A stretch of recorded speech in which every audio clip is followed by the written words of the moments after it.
this.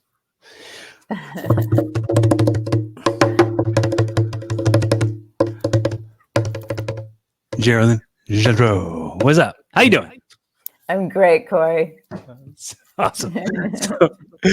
So I absolutely, I couldn't let the opportunity pass to have a conversation with you and get to know you, because I was really looking forward to us getting to know each other.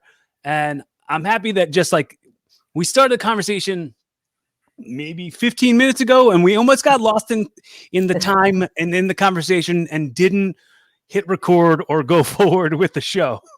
So as I said to you right before we started going, I want to make sure that you know you're free, you're safe, you're welcome. You're absolutely like, it's such a pleasure to have you, and you're so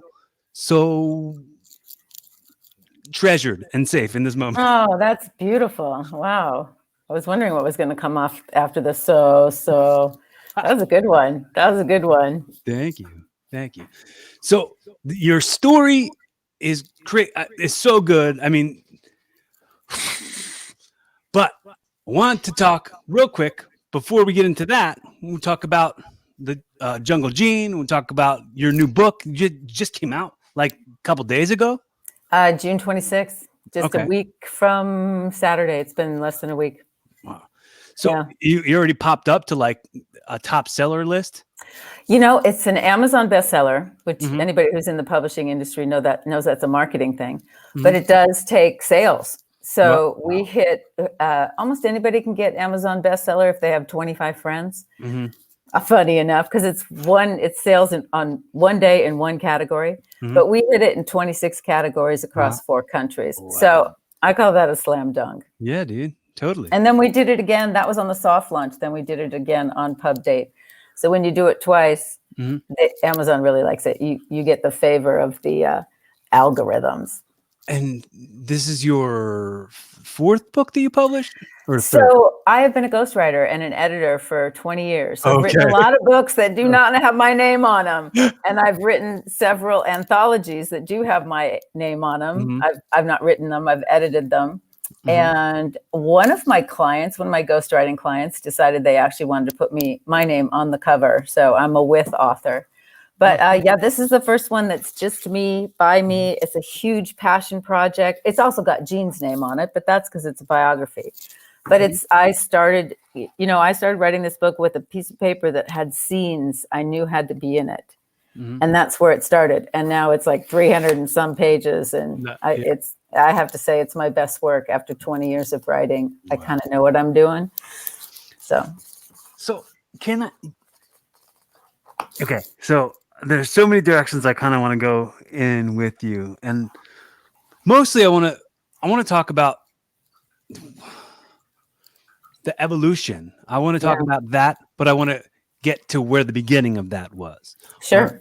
Where I want to get to the beginning of that being the surfing accident. Was that? Yes, that's actually the beginning of it all. That's when my life completely changed. How old were you when that happened? I was 27. Okay. I was also 27 when I had an accident that changed my life. Yeah. It's it's like Saturn return if you live in Northern California, but it's very significant, really. Yeah. But for me, it was doubly so because my father had died the year before, and I was training actually for my black belt when the accident happened. I was actually out on the beach doing katas and practicing for my black belt test, and this thing happened that changed everything. Like So, do you want to hear the story? Absolutely, yes. Okay. I know it, and I know you know it, but I don't think it's a long story, so I'll try. I don't know it, but just a very abridged version that was on your website. Yeah. But please go into as much detail or as little detail as you possibly want to go into. Okay, you have the floor. I like having permission. It's a fun story. It's actually traveled around the world and come back to me. As people have told me my story. She went. I'm like, that's my story. I'm that person. So I was working down on Fisherman's Wharf. That's why I was working on Fisherman's Wharf. And in the summertime, we have lots of people, international people coming down to get to work for the summer in San Francisco. So it was in May that this happened. So a lot of them were around. So I I was training for my black belt, and I went out to Point Reyes National Seashore, which is north of San Francisco, probably an hour and a half drive, and was running around on the beach with my friend for a couple hours, really, when I decided to go dive in, just run into the waves and cool off. Now, I grew up in Southern California, where there's a continental shelf and the waves come in very gently because the Santa Barbara Islands are out there. I mean, the continental shelf there is very smooth, whereas the one in Northern California drops off immediately and the waves slam into the shore. So I got hit went head first into a very large wave, and it crushed C3 and fractured C2 and C4. So that makes a really loud sound that you don't imagine you're going to survive. It's like, and my first thought was, so that's how it ends. And then I went into this, I won't go into all the details, I've written about it at length, but I went through a rolling recognition where every question I'd ever had got answered. Oh, I get it. Oh, I get it. So expanding until you're kind of the whole universe. And then there's a bunch of things that happened. The thing that had me, I think I've heard a lot that in every near-death experience, there's a moment where the person chooses to come back. And mine came when I realized what it would be like to be in my mother's body and get the news that I had died. Like I could actually feel it from her receiving that information. And I immediately said, shit, I can't die now, and popped back up to the surface. So then I started screaming for help. My friend dragged me out on the beach. I was paralyzed. Recognizing that I was paralyzed had the equal impact emotionally to the wave hitting me. It was like as intense. I'm looking at my hand going, my hand won't move. My hand won't move. Why won't my hand? Oh my God, I'm paralyzed. So another sequence of events, and I've been dragged up on the beach. Do you remember The Matrix? Did you see The Matrix? Yes. Remember the scene where Neo goes into the construct with Morpheus? So it's this total white room. So I was in that white room. Morpheus wasn't there, but it was me in the white room, and 3 movie screens showed up. And in one of them, it was my funeral. My brothers were standing near my father's grave. The second one was me in a wheelchair with a red plaid blanket over my legs, completely frozen from the neck down. And the third one was this woman with long blonde hair spinning and just twirling around on stage, whipping her head around, And, of course I went, door number 3. And then I went through this process. My friend who was with me, she had lifeguard training, so she was able to rescue me. She had this thought, and this is what I consider a divine intervention. So she had this thought, I need to make her move or she will never move again. So she stood up and started screaming at me, crawl, with all the force of her being. And in that crawling, I was in an altered state. I was in a different dimension because I'd just seen God. And it was very like DMT release. Yeah, it does. Thank you. Thank you. It does release in your brain. And so I'm crawling up the beach, and I think I'm the first amphibian to ever crawl out on the land. Right. And then my spinal cord kind of furls up, and I go through all of evolution in my mind's eye, but it's a complete experience. I work with people now in the imaginal realms because we don't really realize the power of our subconscious. And when it's paired with your conscious mind and your superconscious, things can happen. That's the way to actually get rid of all these limiting beliefs we've all inherited. So anyway, that started that later, even putting words to it didn't happen to quite a bit later. The thing that actually drew me to Jean, so I'm laying there, I crawl up, I go through evolution, I go through the creeping and crawling stages that a human infant goes through. And then I reach the dry sand, and the heat on the sand brought me back into the, okay, here I am. And then I was laying there, and it was like the entire universe was an ocean of love, and it was pressing in on my body from all sides. And I was absolutely completely comfortable, free of any anxiety, at home, in my body, in the universe.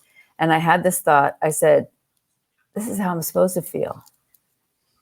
And then the very next thought was, why haven't I ever felt this way before? And in the long run, that's what brought me to Jean, because the Yaquana people, the people she lived with in the Amazon rainforest back in the 50s, they never left that place. They always knew that they were the right stuff, and they were comfortable. You know, it was the exploration of, why haven't I ever felt like this before, that actually eventually led me to her. So, yeah. I have to say how grateful I would feel if I were you to my friend who had that divine intervention, and the thought, that spontaneous act on inspired thought to make you move.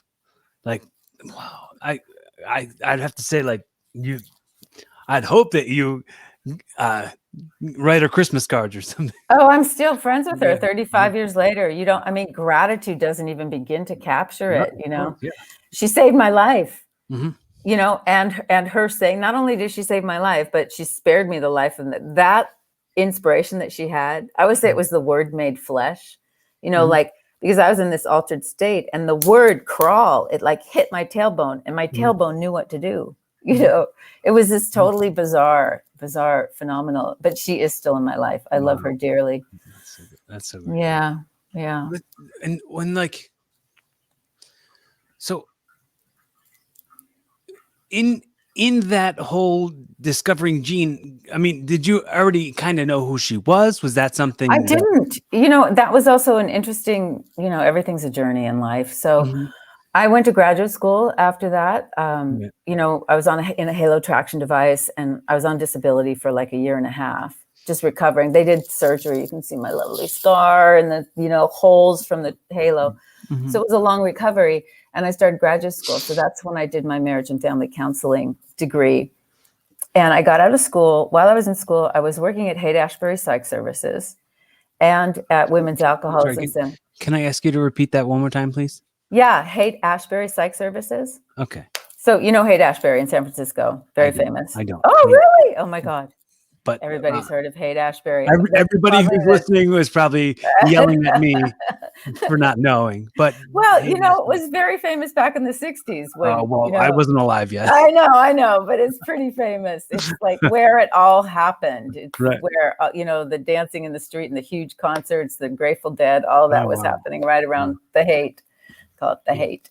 So anyway, I got out of graduate school, and I was like, okay, now I can actually name and give numbers to every way human beings are screwed up. That was not why. I wanted to know where all the happy people were and how they got that way. It was like, okay, where are the healthy, happy humans and how they get that way? And then I read a book called The Chalice and the Blade by Riane Eisler, and it studies, it's a deep study into, you know, they call them goddess cultures in the New Agey world, but they were the matriarchal cultures. And so I'm working at Women's Alcoholism in San Francisco. It's a family reunification program that brings moms who've lost their kids because of drug addiction, gives them custody of their children if they live there for a year.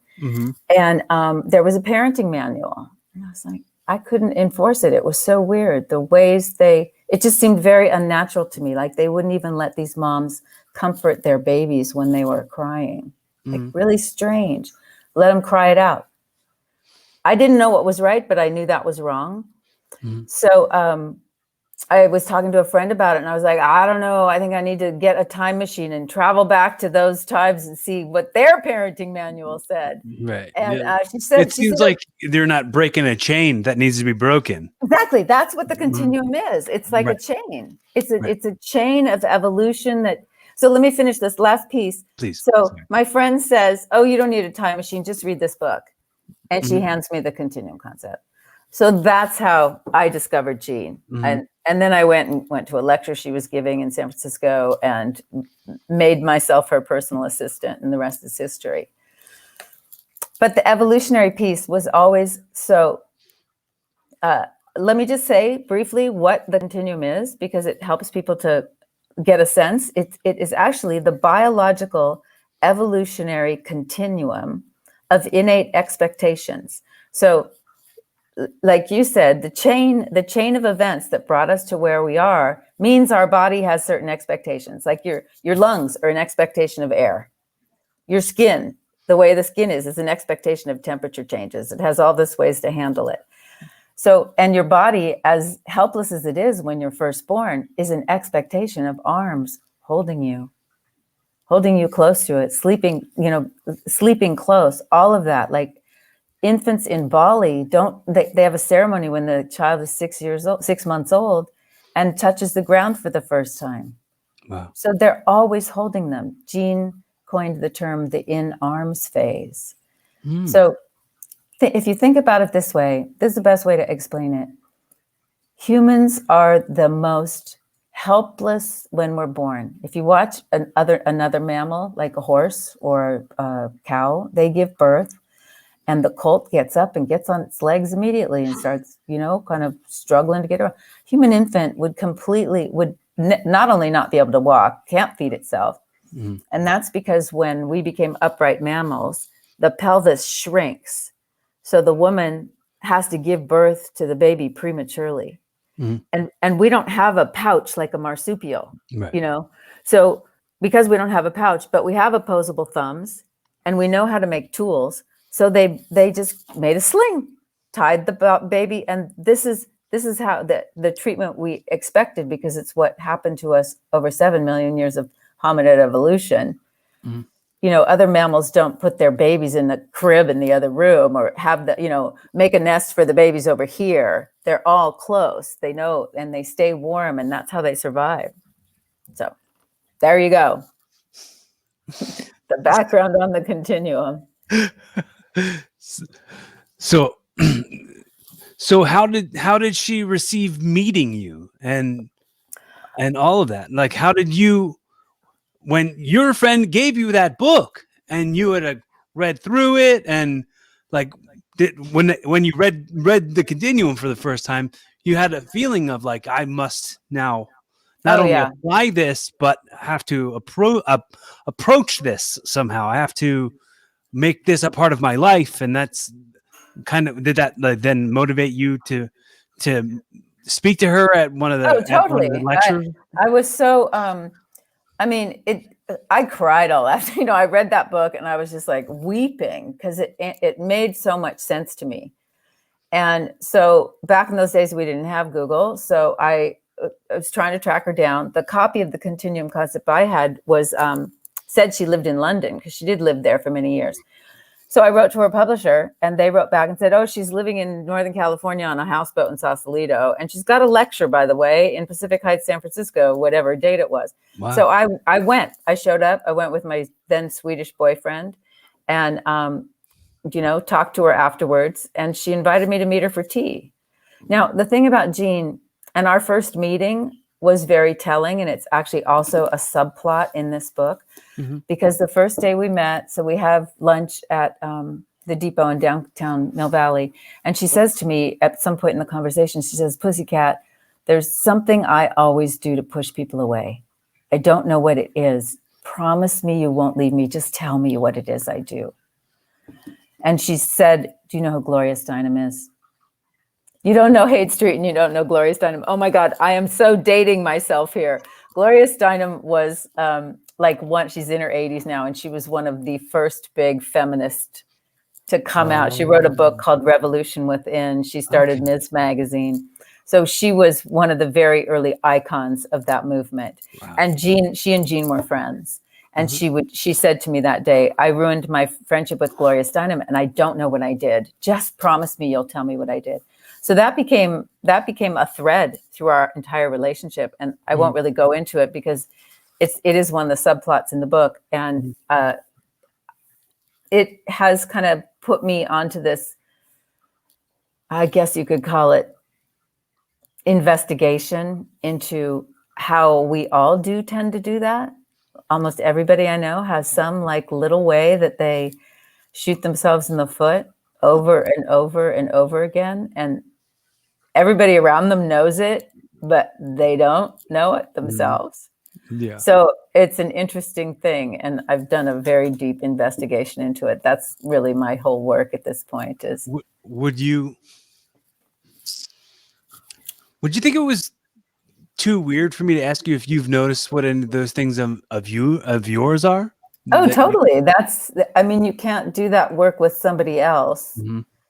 There's one that's more interesting though, and I do tell this in the book. So mine isn't that illustrative because my experience wasn't traumatic. My experience was actually something that was just so different. It's that analogy, like a fish in the water doesn't know it's in water. It only knows once it's thrown up in the air, and then it's like there's something.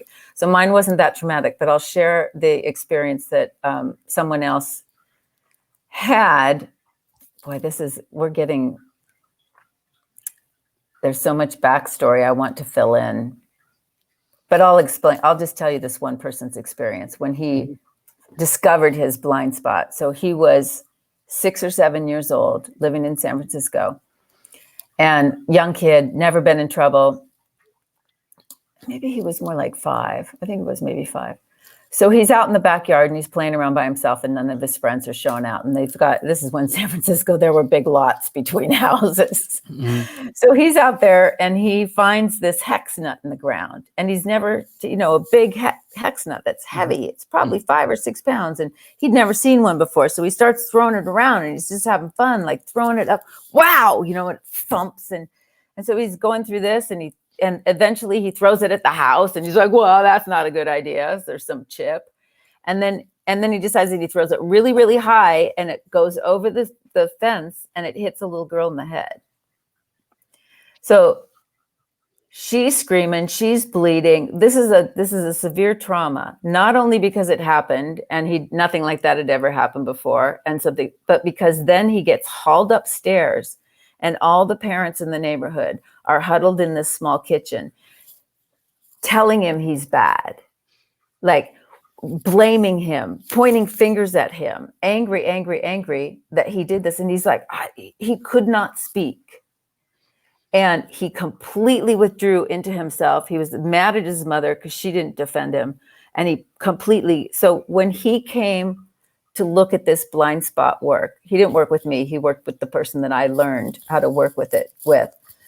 His issue was that he would numb out. Every woman he'd ever been with had said these words to him.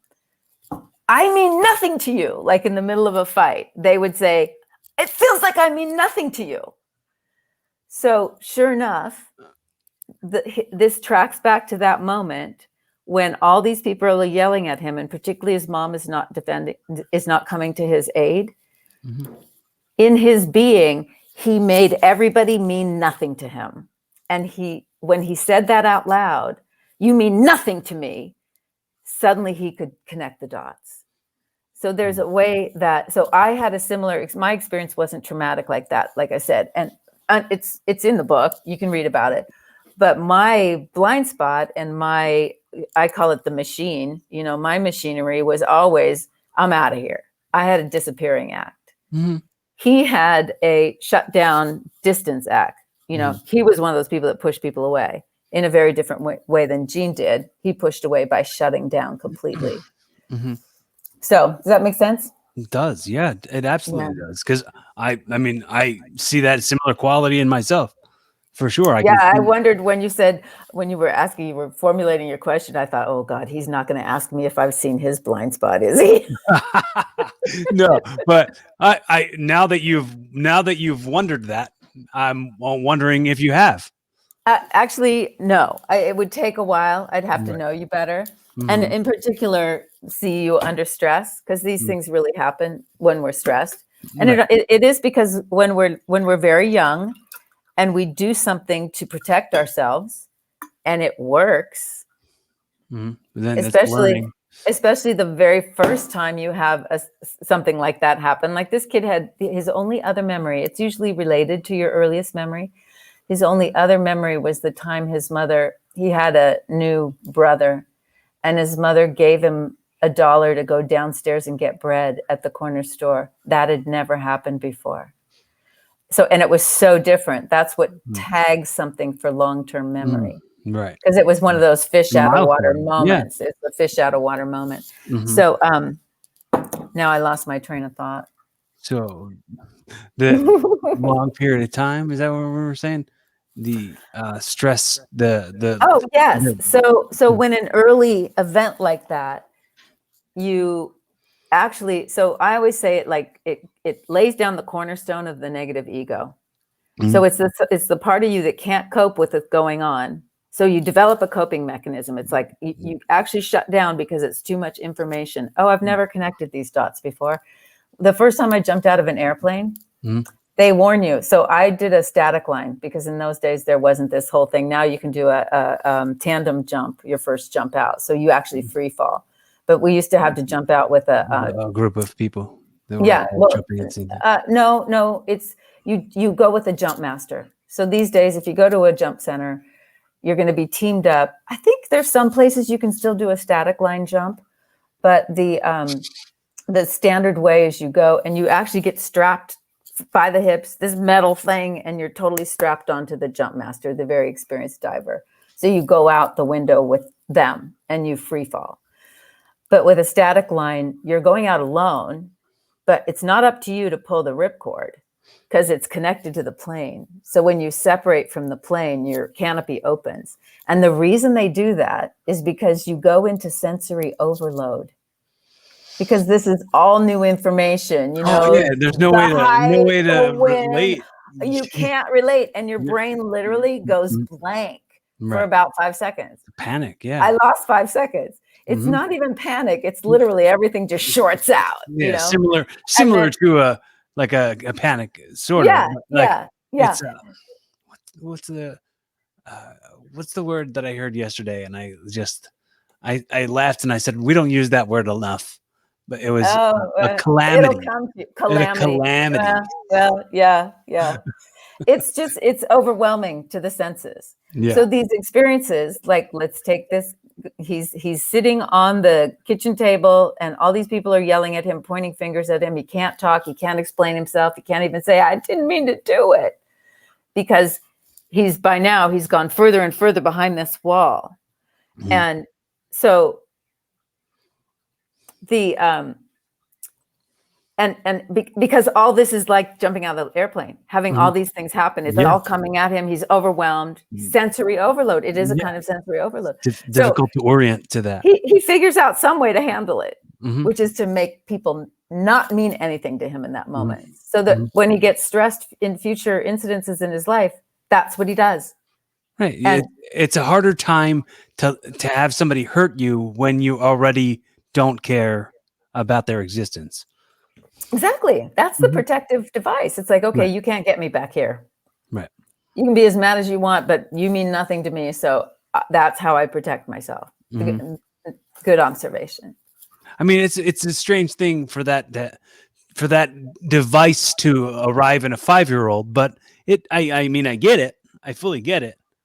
But okay, so where was I before we started talking about the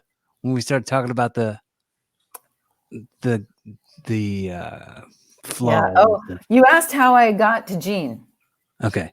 And then that's part of, then you asked something about how I met her. Oh, and how we were in Mill Valley and what she asked me that first. So that's part of how I got involved in my long-term relationship with her, because I promised that I wouldn't leave. And I'm a person who keeps her promises, apparently. Because she could be tough. She could be very tough. And when I would tell her, I'd be like, that's the thing you do that pushes people away. She'd be, you're too sensitive, you know, like. Well, that's dismiss it. As soon, but you made me promise to tell you. You made me promise to tell you. You got to promise me at the same time when I say it. If I notice it, that you'll listen. That's got to be like the agreement. Like, I had to have. If you could have wished for a time machine again, right? Well, you know, interesting. I think you were going to say if I could wish for a time machine and go back to when she first asked me. Is that where you were going? No. Oh, because okay. you had said when you first discovered her that you said to a friend, "Oh, I wish I had a time machine for these things." And she said, "You don't need a time machine. You just need this book." And then the person who wrote the book now is behaving in a manner that if you had a time machine again, you'd go back to the agreement. Right. That's actually kind of, so what you said about the way you said it, like, wait, you've told me and you have to promise me, that would never have worked with Gene. I had to do the finesse, Aikido move. And I keep saying it's all in the book. Yes, I want you to read the book. But I had to do a workaround. I'm the queen of the workaround. When things don't work, it's like there's always some other way to do it. I say that often. I'm the queen of the workaround. Let's see how we can get this done. But that lends exactly to my whole point that I enjoy making is like, be careful about what you say the way is. Most things are a way, and someone convinced you that it's the instead of a. Yeah, very, very true. Yeah, that's what we were talking about before we came on, is the adaptability piece. Right. Like adaptability is one of the, I think, most important.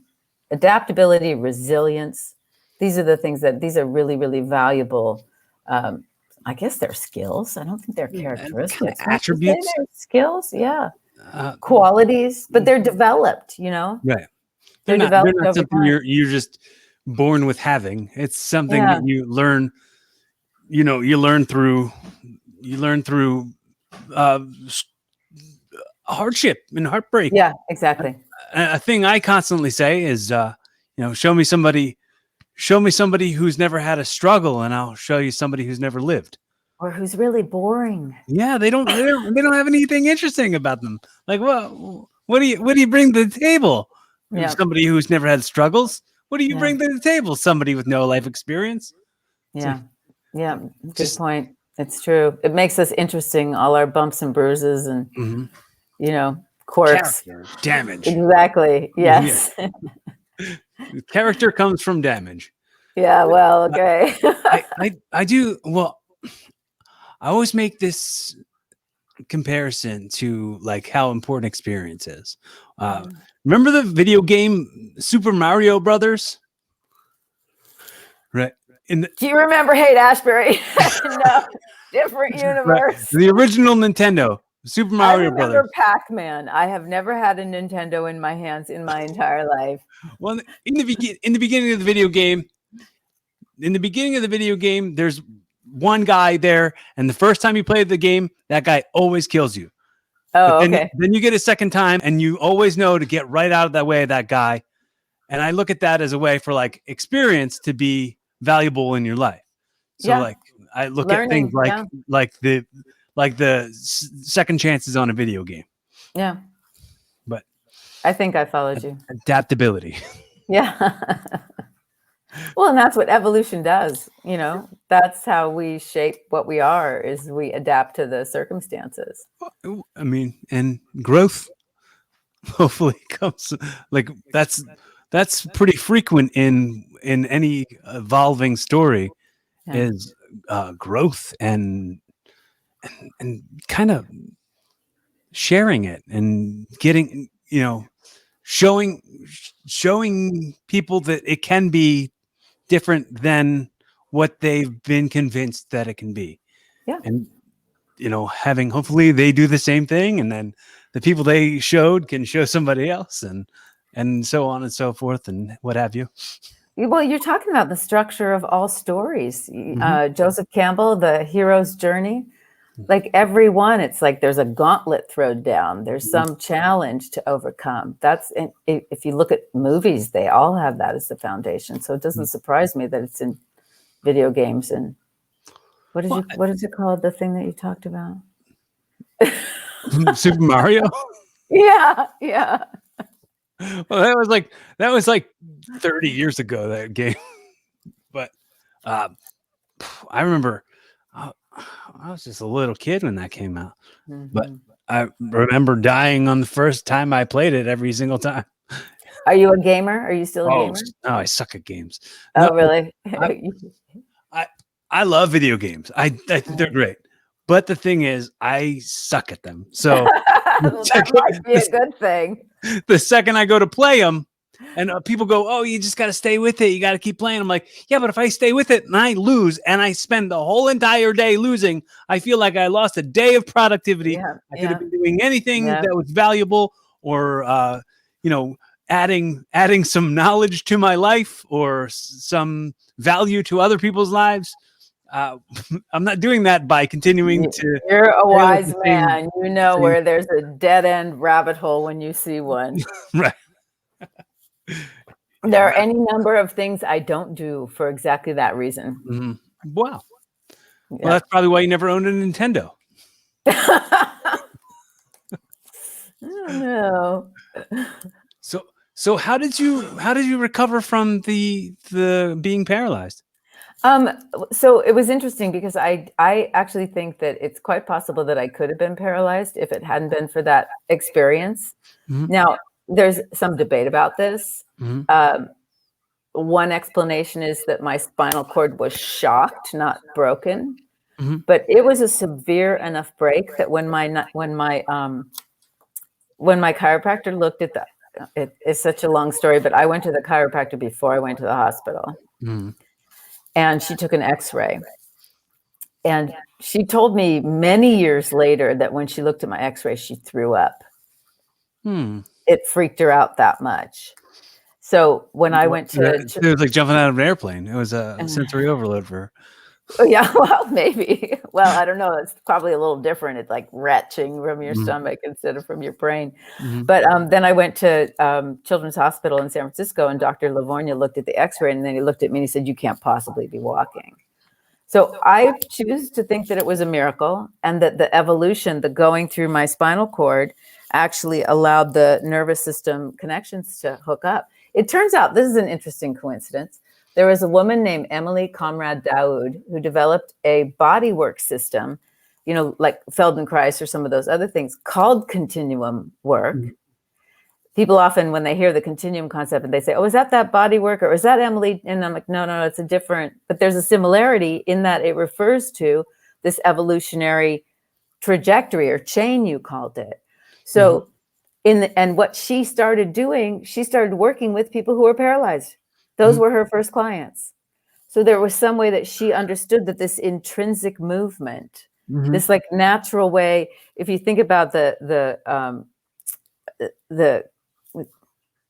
when we develop in the womb, what's the word I want? The zygote into, we go through all of evolution, you know? You go from single cell to being this little thing that kind of looks like a polywog, it's all it's stage wise. So to go from being paralyzed to on all fours at first to walking. Now, I did have to walk very slowly back to my car. Fortunately, I had martial arts training. Mm-hmm. That's probably the only reason I was able to. I actually think the only way I can make sense of it, because I hiked 5 miles back to my car. Mm-hmm. We had hiked out 5 miles from the wave, right? From the parking lot at Point Reyes. Mm-hmm. We hiked Bear Valley Trail to the coast. That's a 5-mile hike. So we had to make the way back to the car. And I would walk about 200 yards, and then I would fall forward, let the tension drip off my neck, and then very slowly lift my head up again and walk in like a low. Thank God I had martial arts training, because I could walk in a low stance. And I actually think that day, I'd been training for 3 or 4 years by then. And there was a lot of conversation about chi, and energy, and it was all conceptual. That day, it became real. Practical, yeah. And I think I walked out of there in my chi body. That's the only way I can explain it. So that's my story, and I'm sticking to it.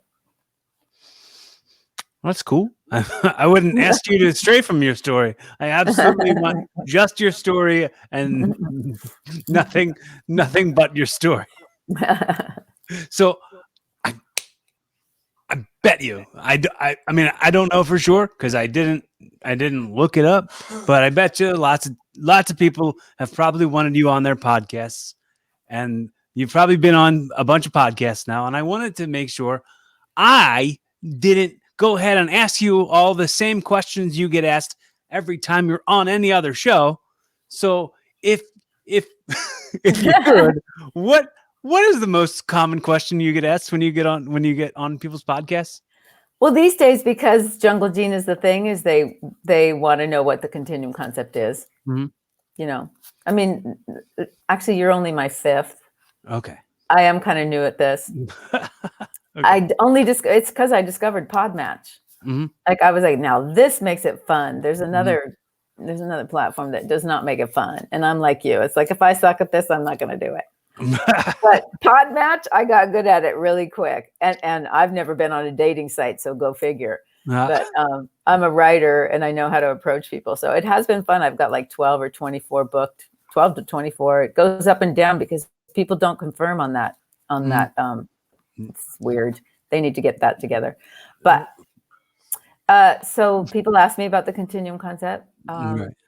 That's the biggest thing because it's what I'm mostly talking about these days. It's why I got on podcasting. Mm-hmm. These days in the book world, you don't go on book tour. I mean, right. even before press ring, you just go on. Even before COVID, there was book tours were like funky. A friend of mine who had like her 5th book out, and she went to somewhere like Kansas or somewhere to do a book talk in a bookstore, and there were 12 people there. She's like, why bother when you bookstores are like pretty rare these days. Yeah, really, nobody goes to bookstores anymore. There's not really a whole lot of bookstores. You know, I had this bit I was doing. I do comedy sometimes, but there's the bit I was doing where I talked about being surprised that libraries still exist because of you know, everybody's got all the world's knowledge in their pocket, like at all times. Like libraries are kind of ancient history, right, at this point. And I saw a bunch of cars in the parking lot at my local library, and I was like, oh, that place is still open? I didn't know. And I went in and no one was reading any of the books. They were all in the computers on the internet inside the library. Get on internet at the library. I was like, wait, so you're using the thing that makes this place obsolete inside this place? Inside this? And I was like, oh, think about There's some irony here. It's like, that's like if you go to your current girlfriend's house holding hands with like your side piece, and you're like, hey, you mind if we make out in your living room? Your side piece. I don't know if I've ever heard that one. What's the one I hear all the time? You're oh God, I can't think of it. It'll come to me. I'm waiting. There's side hustle. What is it? Something on the side. You're something. You're something on the side. Something like that. I don't know. But I like side piece though. I'm doing that one. Do it. So, can I ask you a question? You can. You know what? That was exactly what I was going to say. Oh, good. I was going to say I'm so pleased that like you're joining me, and I'm having fun, and I'm enjoying it. I want to make sure I give you the opportunity on the record. Ask me anything you want. Tell me anything you want. Well, so my curiosity is about your comedy. Mm-hmm. Are you doing stand-up? Is that a consistent thing for you? Yes. Are you aspiring comic? Yes. That's like one of my biggest dreams in my life. Yeah. That's beautiful. That's a beautiful thing. And I'm doing pro wrestling. I've been in the pro wrestling business since I was a teenager. So is that your business? Is that your profession? No, it's like being in a cover band. Like it's the same. Right. So it's not like I'm rolling in it. It's kind of like you just go do a show and you get paid for that night and then you leave. Like it's not. Is it literally like you're the opening act for the big guys, or are you just saying it's kind of a smaller arena situation? Oh, it's independent wrestling, so it's not like the WWE. It's just like you go to like a fire. Is there an audience? Yeah, totally. Oh, yeah, it's a little audience, but you know,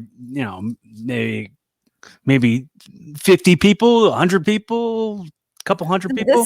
This is wrestling. This isn't MMA. This is like I used to watch it in high school. I remember the wrestlers, and they're on the mat and just like that kind of wrestling. No, not like collegiate wrestling. Oh, okay. No, it's kind of like it's just like the WWE style, like the ring with the ropes on it, but it's okay. Boxing, isn't that boxing? No, boxing is just punching Okay. with gloves on. Obviously, I'm out of my wheelhouse. I'm going to go get some water and give you a chance to find some lyrics. All right.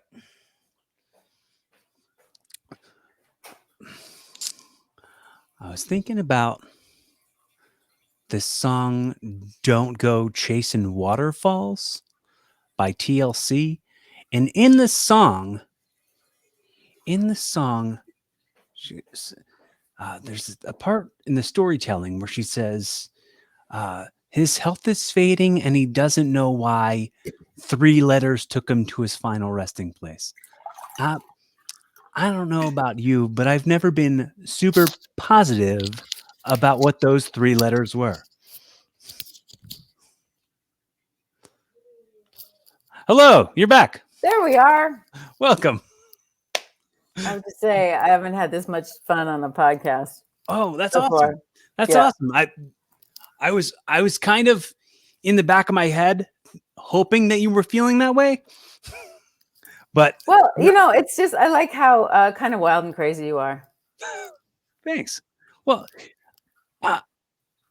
these things that I'm doing, all of this the podcast from the beginning. So you're at 247 episodes. That's crazy. That's a lot of podcasting. How many years has it taken you to do that? I started in 2017 doing this show.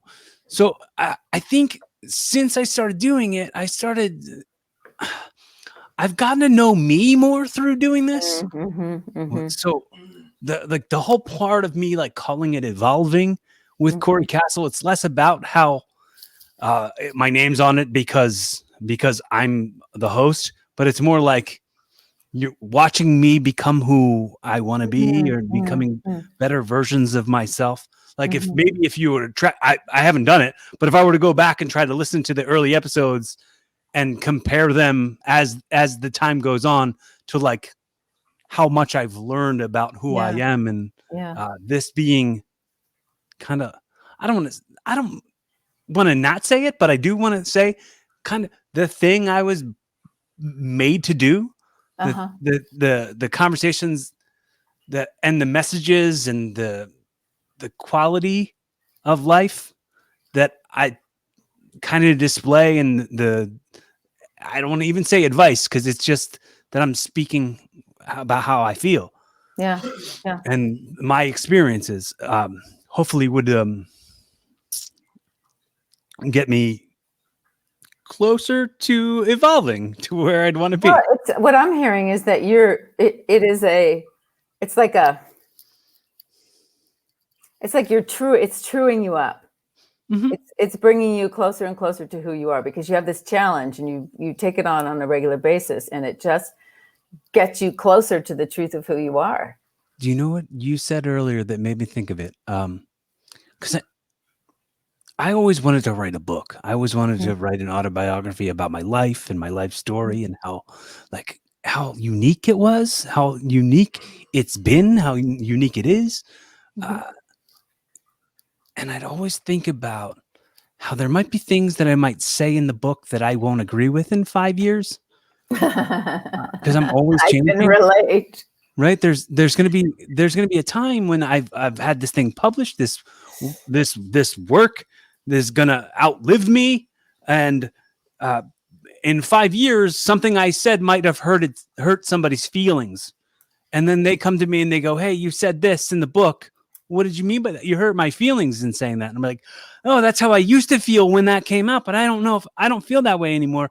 And then I was like, all right, we can still achieve the book thing later, but for now, audio is the new literature. Because if I have this thing where every week or every day, if I want it, I can go, "Hey, I said last time this thing, I don't think that anymore." Or I've gone through points in this where I go, "All right, I'm done doing comedy. Okay, I'm done doing wrestling." And then I'm like back again, and I'm like, "I'm back to wrestling. I'm back to comedy." And it's like it's as fleeting as the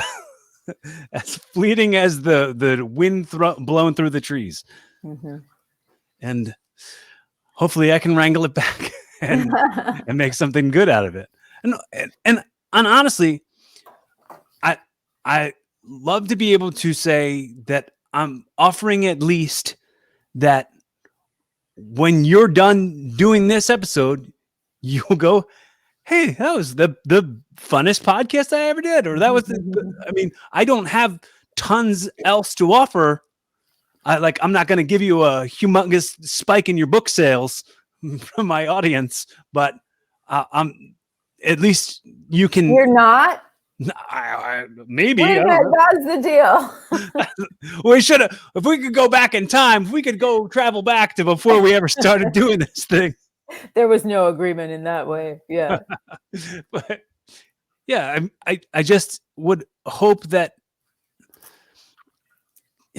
I love the resources and the things that connect things to each other. Like if I go, oh, this is the thing that connected us together. And then later on, I knew somebody who could absolutely benefit from an amazing conversation with you. Yeah. And I connect you to as sources. Or if, I'm talking to somebody and your story rings true and in relation to whatever we're talking about. And then I tell them about the story, and then that lights them up and inspires them.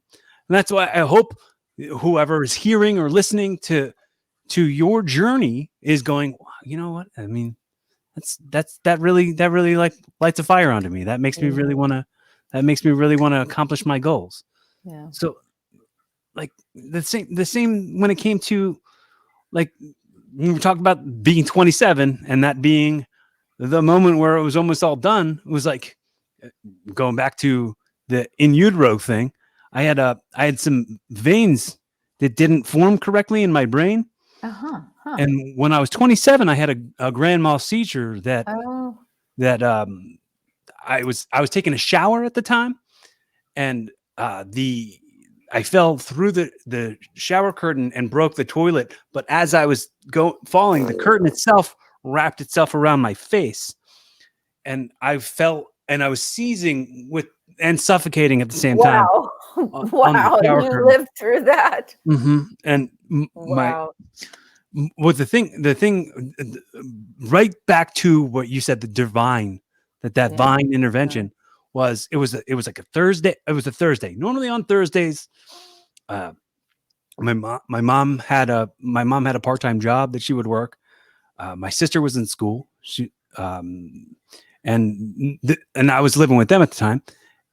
But I would go in the bathroom. I'd lock the door and I turned my music up way loud. For some reason, I didn't lock the door. I didn't turn on the music, and my mom and my sister weren't at work. They weren't at work, and they weren't at school. Oh, interesting. And my mom heard it.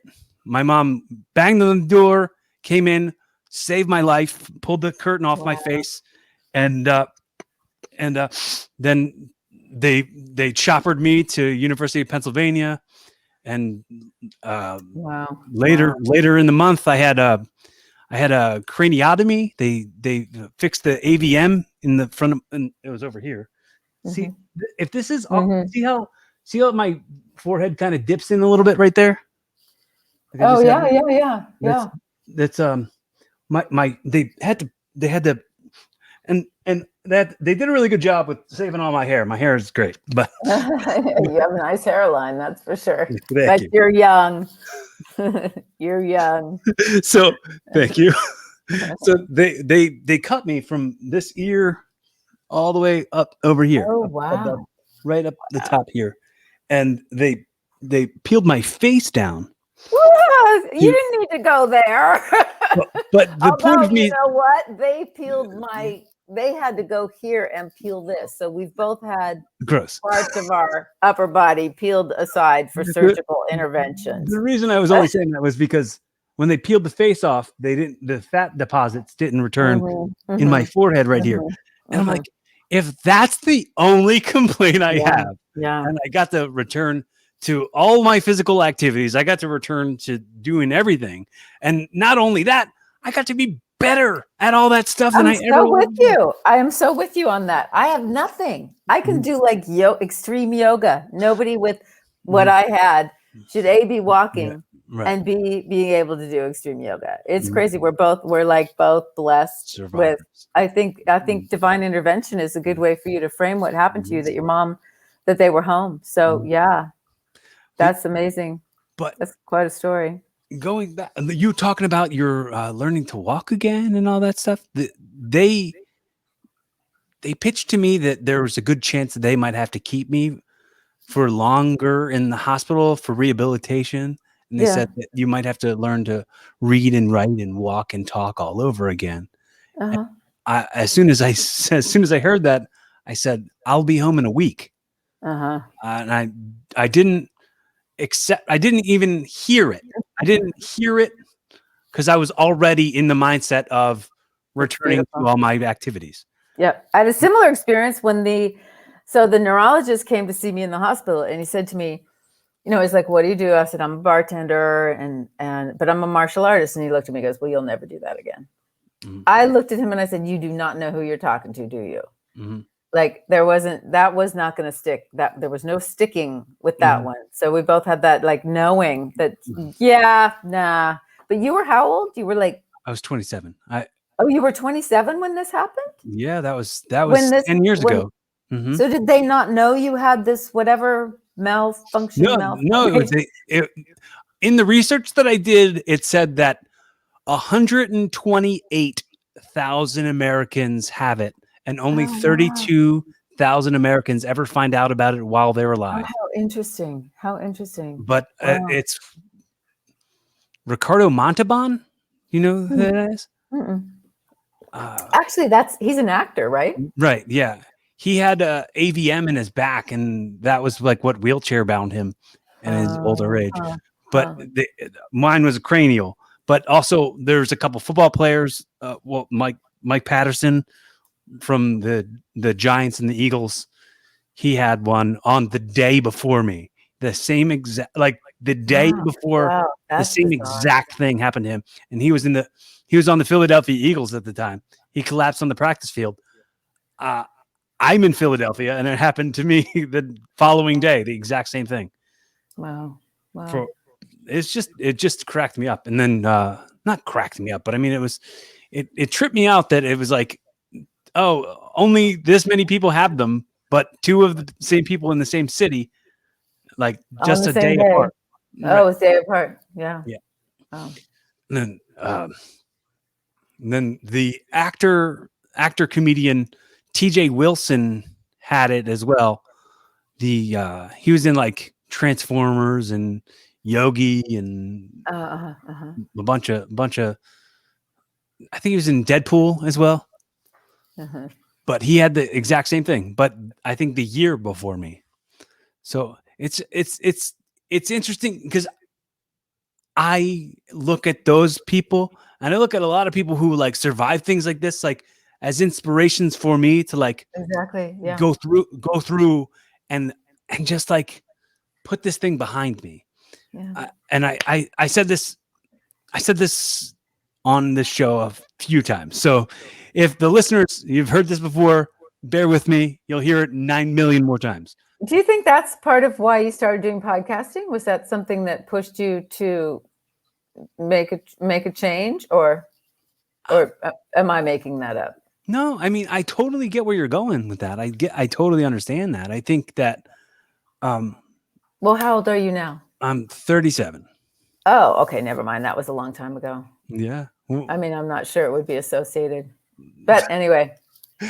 No, but I think I've gotten to know me so much more. Mm-hmm. Like I started thinking about me before this podcast. I started thinking about the me at shows, like that I would just be quiet and not talk to people, and I would never be vulnerable. But I have another podcast. My other podcast is called Wrestle Rock, where we just talk about wrestling. It's like a wrestling comedy talk show. And it's only an hour, and we have to stay on topic. We talk about pro wrestling and the current TV product of wrestling. And I remember at the end of every episode always being like, there was so much more I could have said. There was so much more about me that these audience members need to know to kind of be inspired. And I would like leave some very like the intro to the show for a while was like, they were like, and Corey Castle. And then they'd like play a sound clip and it would be me going, tell all the people that you love them. And then the co-host being like, you hippie. Like, I always try to like throw in little like change some personality, right? Yeah. Change what we're normalizing as people. Yeah. Stop, like get out of the cycles that we're used to and evolve. So then I decided that I was going to start evolving with Corey Castle at the podcast, which another story I've told on the show a billion times, but I've never told you. So here's the first time. Whoops. Uh-oh. Sorry. That was getting boring. No, that's the it's 7:00. I really actually have to go before too terribly long. Okay. So get into that. It's going to lead into just two more quick things. And I'll send you right off into the sunset with a hot dog and a handshake. We could say goodnight. So what I always tell on here is that when I first started the podcast, my mom was talking to me about how she had saved these voicemails on CDs that were left on her cell phone, one from her mom and one from her best friend who had both passed. And she said to me, you know how like when people die, you forget what their voice sounds like. Yeah. And I was like, oh, I don't want that for me. I don't for my loved ones. I want them to be able to hear who I actually was this whole time, and maybe what watched me evolve from the beginning of this. And it's a legacy piece for you then. Yeah, it's a big part of that. And I say that leads me into what this next segment is. Considering that this is going to outlive us, this recording is going to outlive us. I want to make sure before I get into the next question that I've got for you, I want to say how grateful I am for you and how important and valuable it is to me that you've spent the currency of your effort and your time and your emotional strength on hanging with me here today. I respect you so much and you inspire me, and I'm so like ridiculously grateful that you've given me this time today. Oh, that's great. Thank you, Corey. I enjoy you are a wild and crazy podcaster. Thank you. And I wish you all the best. 270 episodes. That's very, very impressive. That's quite a sizable legacy. 247 so far. 247. Did I flip the numbers? I guess I'm still a little dyslexic. Well, that's okay. It happens to me too. I get that way. Yeah. So in the vein of me saying all that on the record stuff, I say that so that I can say this. In 20 years, we don't know where we'll be. But this audio is outliving us if we pass in that time, or wherever we are in that time. The people who love us most, our family, your family specifically, stumbles across this audio. God forbid. You are now participating in audio time travel and speaking directly to the people who love you most from 2021 to 2041. So whatever you say next is directly to those people. And that's beautiful. Wow, I wish you would have front loaded that one on me. Oh no, that would knock the spontaneity out of it. And I don't know what I'm going to do. This is I want to read one of the acknowledgments from my book. Please. Can I do that? Because I sat with this this was an important thing for me. First of all, I dedicated the book to my mom.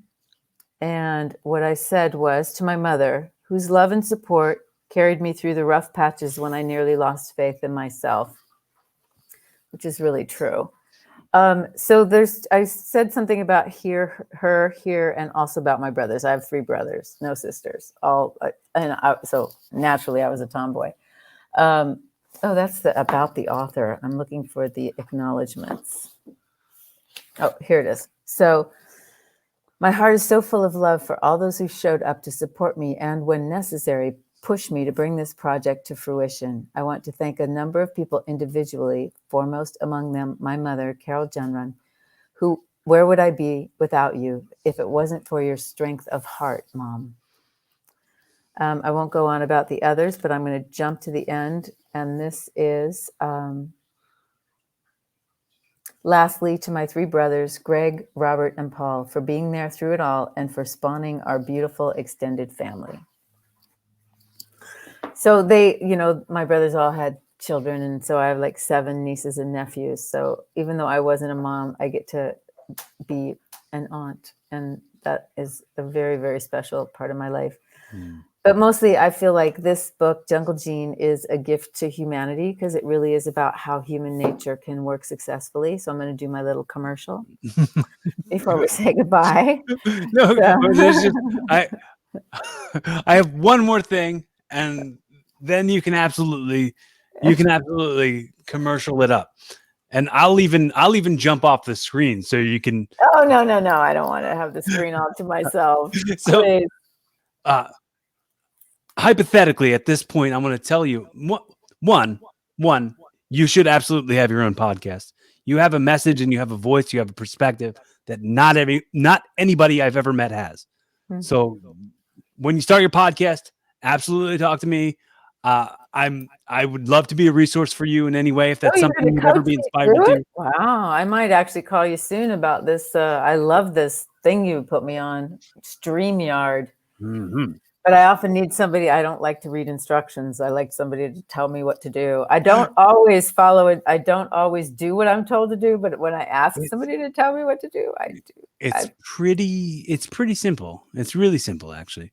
For you grew up with a cell phone in your hand. Oh, I mean, I didn't grow up with a cell phone. I didn't have a cell phone until I was like 19 or something. Oh, well, that's impressive.